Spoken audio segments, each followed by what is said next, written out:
story you are about to hear is true. The names have been changed to protect the innocent. Fatima Cigarettes, best of all king-size cigarettes, brings you Dragnet on both radio and television.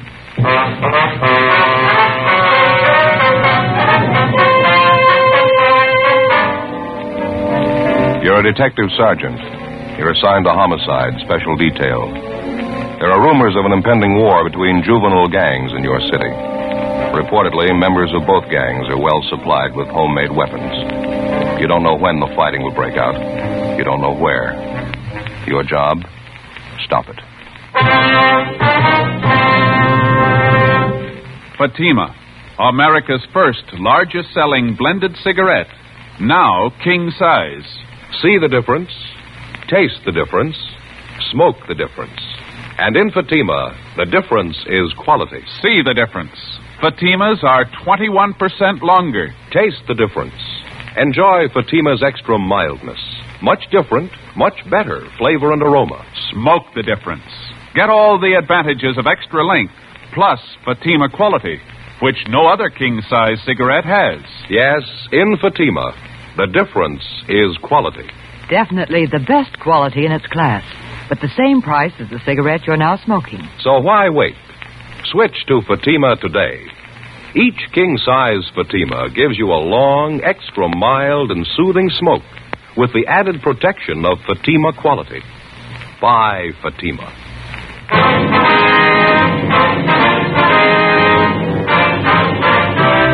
Dragnet, the documented drama of an actual crime.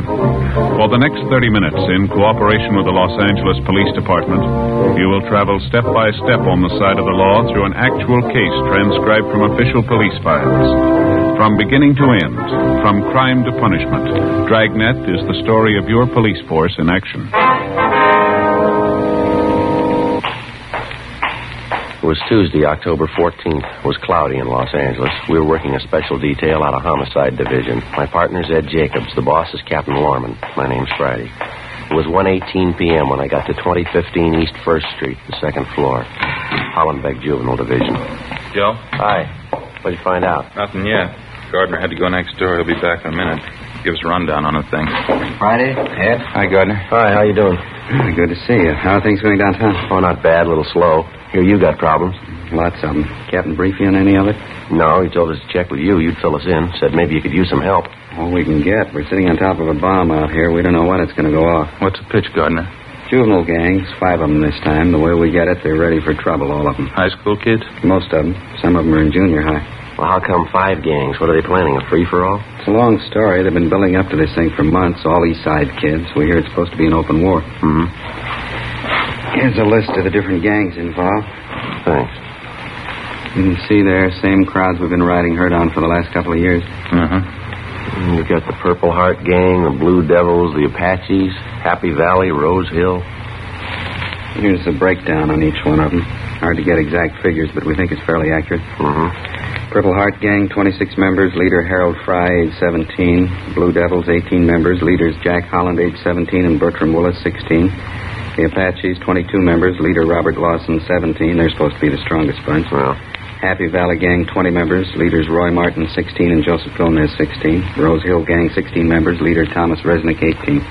yeah. Well, what's behind it, Gardner? I mean, the gang war that they're supposed to be planning. A lot of factors enter into it, I guess. It's my own idea. The Apache Gang's doing most of the promoting. What's the object, anyway? The usual big shot ideas some high school kids get. The Apaches figure they're going to run the whole East Side. They've already scared the Happy Valley Gang and the Blue Devils into joining up with them. Well, how'd they manage that? I'd like to find out myself. Well, how about the other 2 crowds there, Rose Hill and the Purple Heart Bunch? The story I get is they won't come in with the Apaches. That's supposed to be the reason for the war. Either they join up with the Apaches or they fight them. That's the warning they got. Really playing it big time, huh? All the way. 16, 17-year-olds. They got gang lieutenants. They got their own cars, their own hideouts. Some of them even have their girlfriends running with them, the same age.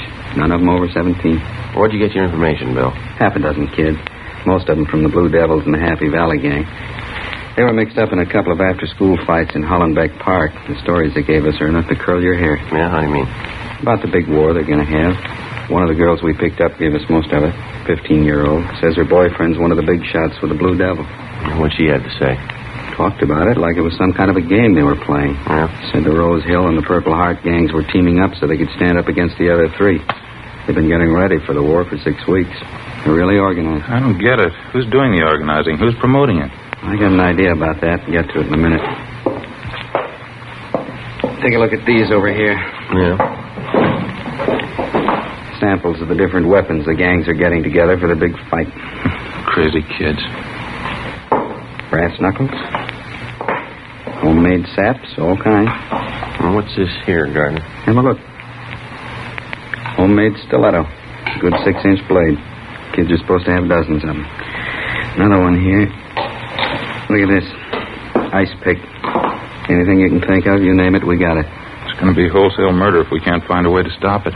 You been able to figure what the real trouble is, Bill? I got an idea, yeah. You asked about the gangs teaming up a minute ago. Yeah.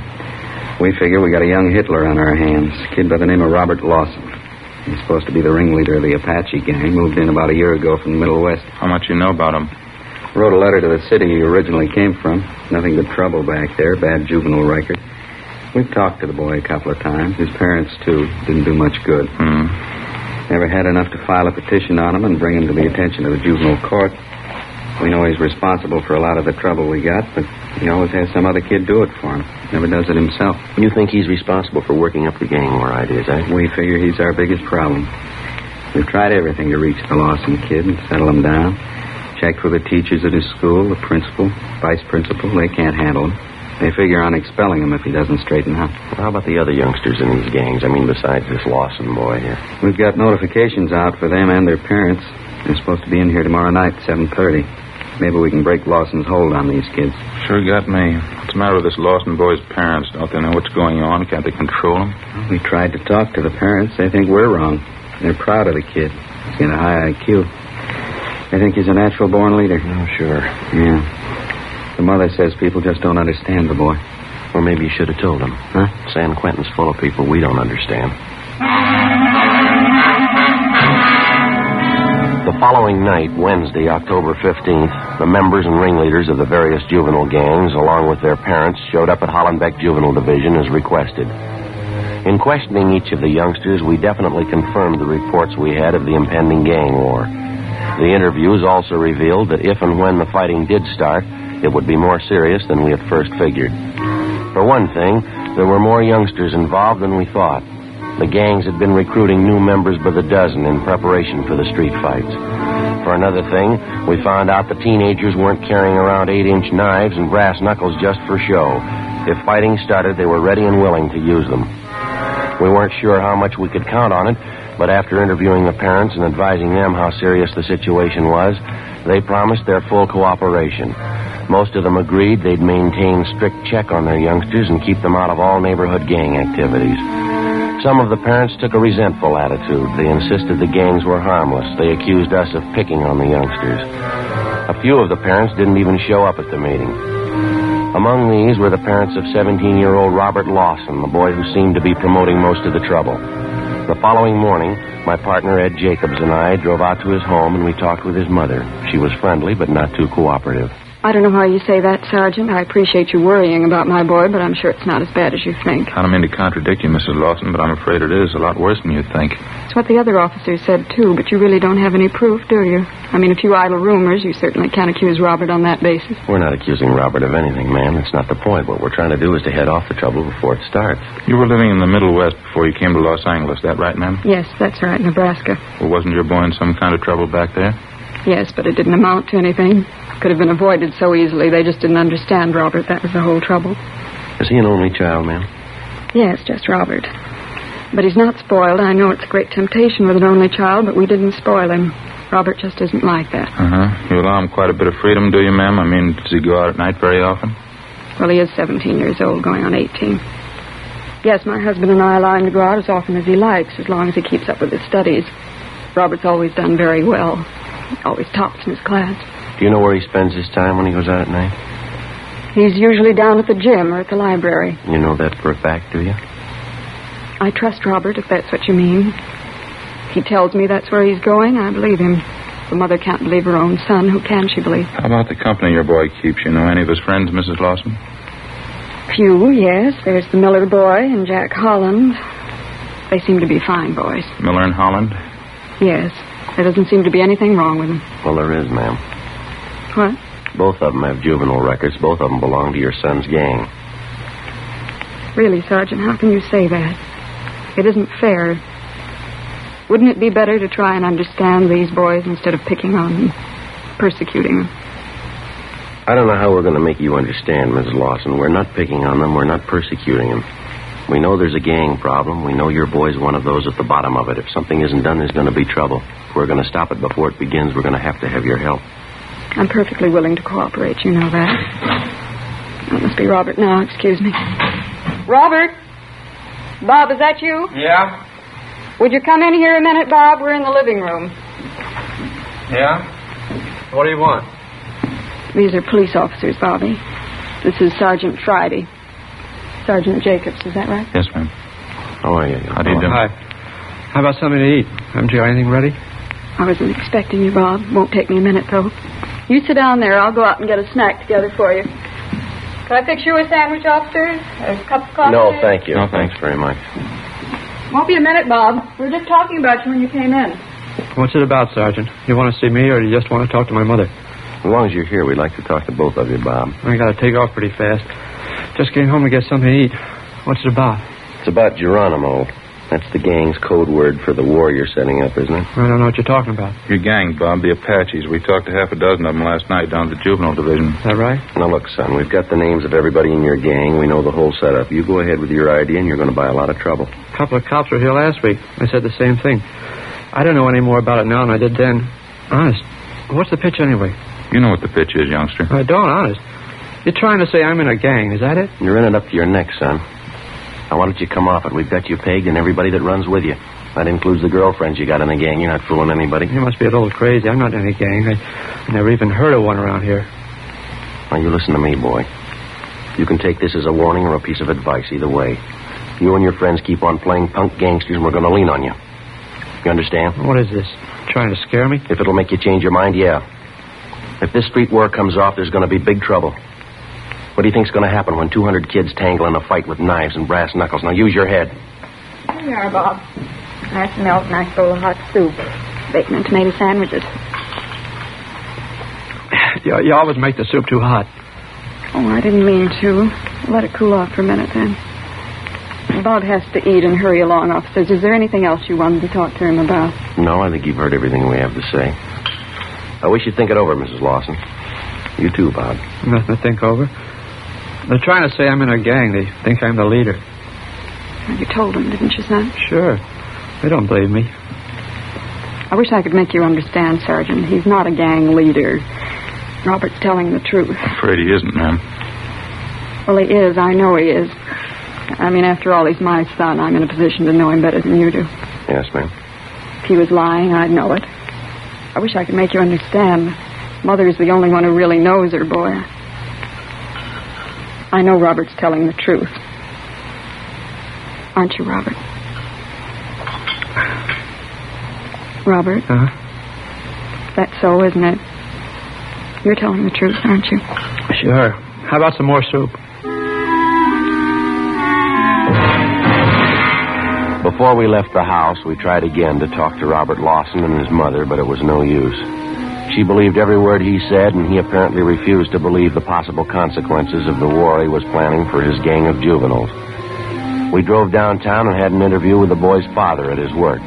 He was even less cooperative. He took on a belligerent attitude, accused us of persecuting his son, and ordered us out of the office.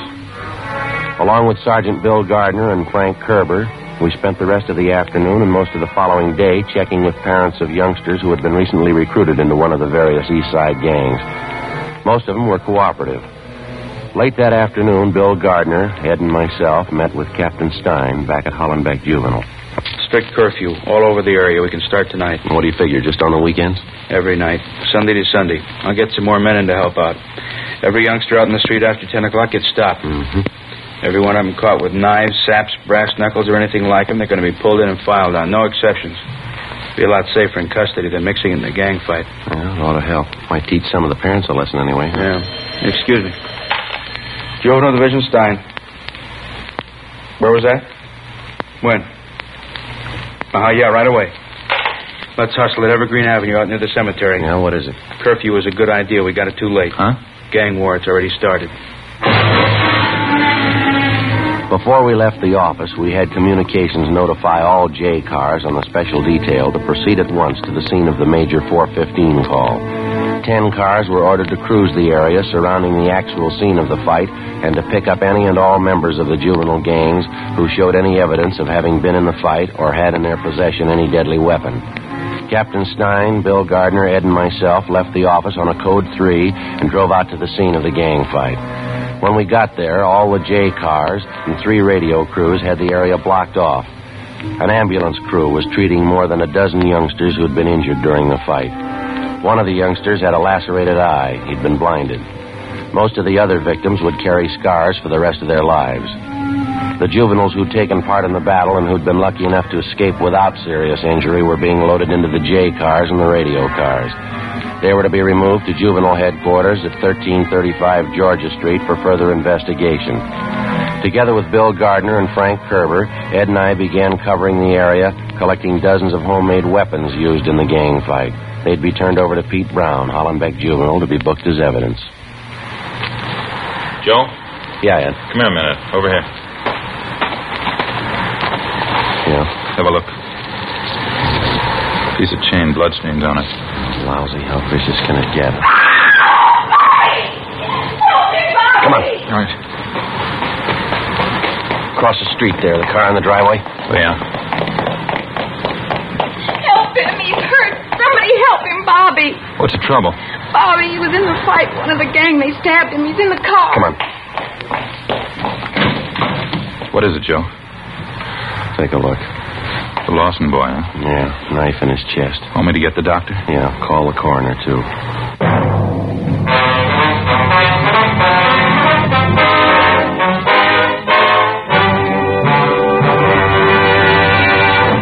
You are listening to Dragnet, authentic stories of your police force in action.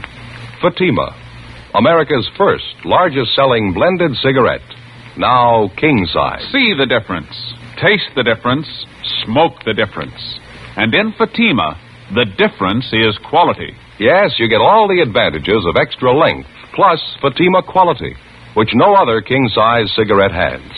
That's why week in, week out, year after year, more smokers are switching to Fatimas. 1950, Fatima sales higher than ever before in Fatima history. 1951, another record year. Fatima sales up and up.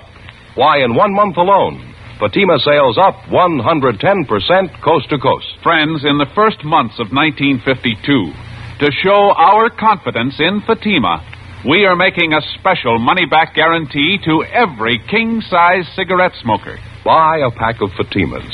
Enjoy Fatima quality, extra mildness, and superbly blended tobaccos. If you're not convinced Fatima is better than the king-size cigarette you're now smoking, just return the pack and the unsmoked Fatimas before April 1st, and we'll give you your money back plus postage.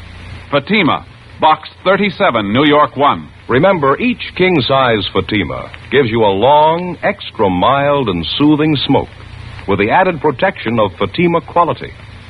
Buy Fatima. Best of all, king-size cigarettes.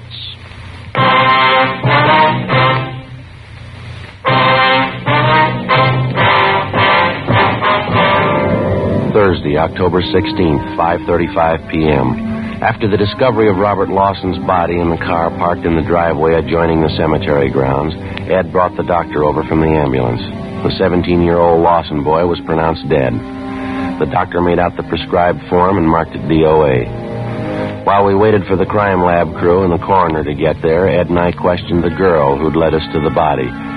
She identified herself as Ann Porter, age 16. She told us she was Bob Lawson's girlfriend. She readily admitted accompanying him to the scene of the gang fight that afternoon. I knew what it was going to be like. I knew right then. I came closer. Bob told the kids to get ready. They were a little ways from us when they stopped. The other gang, the Purple Hearts. Yeah, go ahead, please. There's a kid by the name of Jumpy. He's the leader. He stepped out in front of them and called to Bob. Called him a bad name, said bad things. Was boy you called Jumpy, do you know his real name, Ann? No, Jumpy's only his nickname. I know him when I see him, though. I can point him out. Well, what happened after he called, Bob? I don't know. What? I don't know. I'm not sure. Everything seemed to happen at once. Bob swore at me, pushed me back, told me to get out of the way. Then he walked up to this kid, Jumpy, right in front of their whole gang. I screamed at Bob. I screamed at him not to. Why'd you scream? What'd you do? He had a chain under his coat. It was kind of a short whip-like. Bob had it doubled up. Yeah. When he went up to Jumpy, Bob had a cigarette in his mouth. He told Jumpy to light it for him. It's supposed to mean he's chicken if he does it. Jumpy laughed at him. Bob took out the chain, hit him across the face with it. Hit him with all his might. Mm-hmm. It knocked Jumpy down. He was laying on the sidewalk. His face was cut bad. Bob had the chain, kept hitting him with it. And somebody gave a yell, and both the gangs started fighting. Were you close to Bob Lawson most of the time? No, not first. There was a lot of yelling and kicking and fighting going on. I ran around and was looking for him. Finally saw Bob. I'm not sure it happened so fast. What happened then? I'm not sure. I thought I saw Jumpy pull a knife on Bob. Long and thin, maybe an ice pick. Yeah. Bobby was still hitting with the chain. It looked like Jumpy hit Bob in the chest with something right over the heart. Bobby stopped. Jumpy did it again. Bobby got white. He looked sick. He turned around and started to run. Well, what happened then? Bobby kept running. I knew he was hurt. I went after him. I saw him fall, but he got up. He kept running. Then one of the other gang grabbed me. They hit me. It's all right. We understand. I didn't find Bob until the fight was over. I heard the cops' cars coming, sirens, coming around from everywhere. I felt sick. I finally found Bob, though. He was laying in the back seat of the car, just laying there. And that's when you called out? Yes. I guess I knew it. As soon as I looked at him, dead white as a sheet. It ain't easy. Not when you find somebody dead, not somebody you love. All right, youngster. It'll be all right. It'll be all right. You're lying. You know that. It won't be all right. Take it easy, Ann. I loved Bob. Didn't you know that? When he graduated, the first thing we were going to get married. As soon as he got out of school, we'd be married. We'd be married. Ann? Ann? Yeah. How old are you? I'm 16. Why? Nothing. It happens to practically everybody. What? People seem to make a lot of mistakes when they're 16.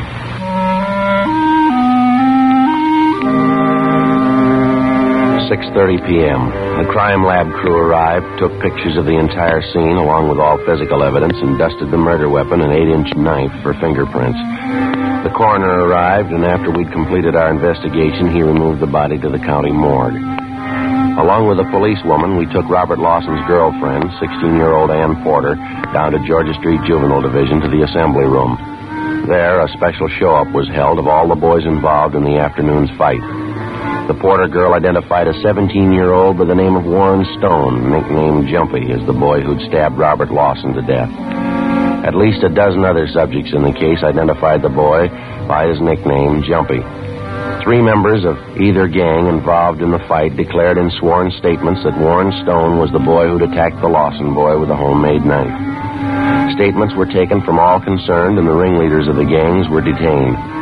The other subjects were released to their parents' custody after being notified that they would be filed on and a hearing held in juvenile court.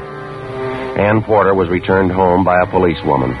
7:55 p.m., Ed Jacobs and I took the subject, Warren Stone, to the captain's office where we tried to question him about the murder. He refused to say anything. I told you the truth. I told you the whole story. I don't have to tell you again. We're pretty sure you didn't tell us the truth, Warren. We know you tangled with Bob Lawson in that fight this afternoon.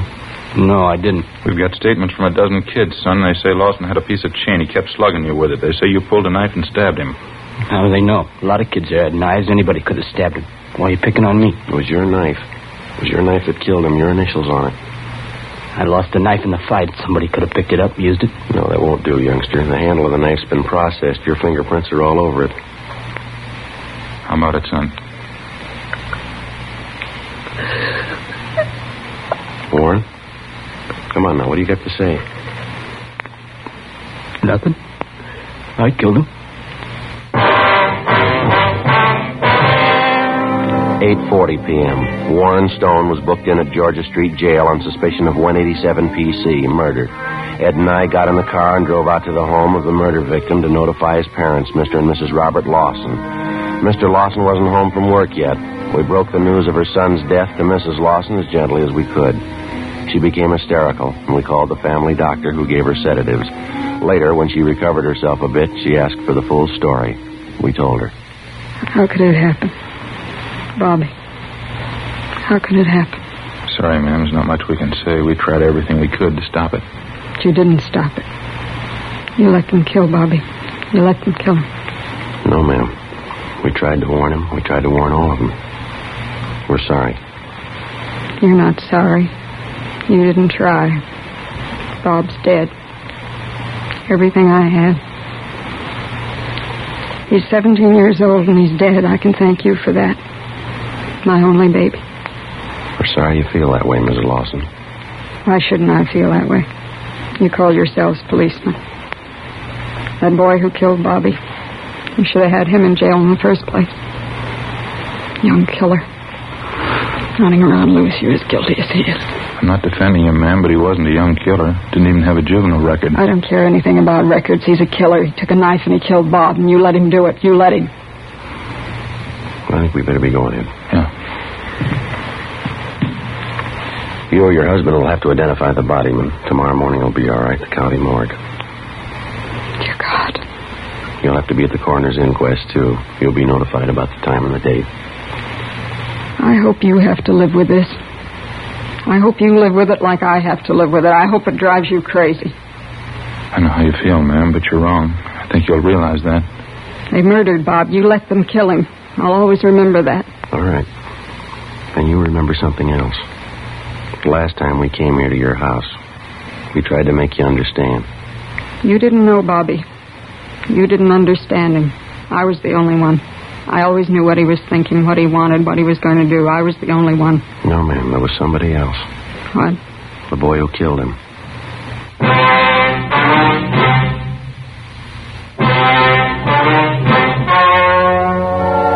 The story you have just heard was true. The names were changed to protect the innocent. On November 7th, the hearing was held in Juvenile Court, Department 38, City and County of Los Angeles, State of California. In a moment, the results of that hearing. And now, here is our star, Jack Webb. Thank you, George Fenneman. Friends, just as a hobby, I've been collecting early jazz records, blues and two-beat music like Leon Bix Beiderbecke used to play, and of course just about everything Benny Goodman has done. I've always tried to build my collection on quality. Now, in my opinion, that's the only rule to follow in choosing a king-size cigarette. Choose for quality. Believe me, I know that's what you'll find in Fatima. I know because I smoke them. If you haven't, here's what I'd like you to do. Get a pack tomorrow and compare them. When you see the difference, taste the difference, and then smoke that difference, I'm convinced that you'll switch to Fatima. Because in Fatima, the difference is quality. Each king-size Fatima gives you a long, extra mild and soothing smoke with the added protection of Fatima quality. Next time, buy Fatima. Best of all, king-size cigarettes.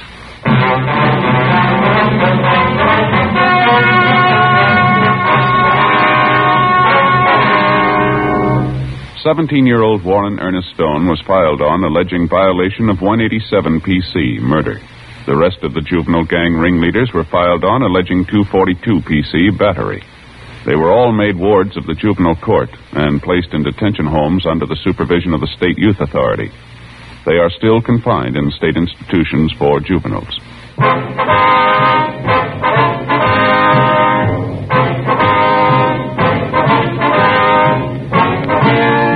You have just heard Dragnet, a series of authentic cases from official files. Technical advice comes from the Office of Chief of Police W.H. Parker, Los Angeles Police Department. Heard tonight were Barney Phillips, Charles Smith, and Eddie Firestone. Script by Jim Moser. Music by Walter Schumann. Hal Gibney speaking.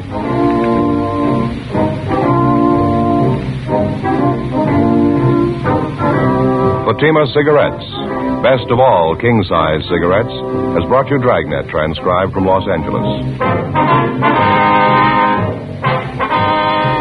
Next, it's David Harding and Counter Spy on NBC.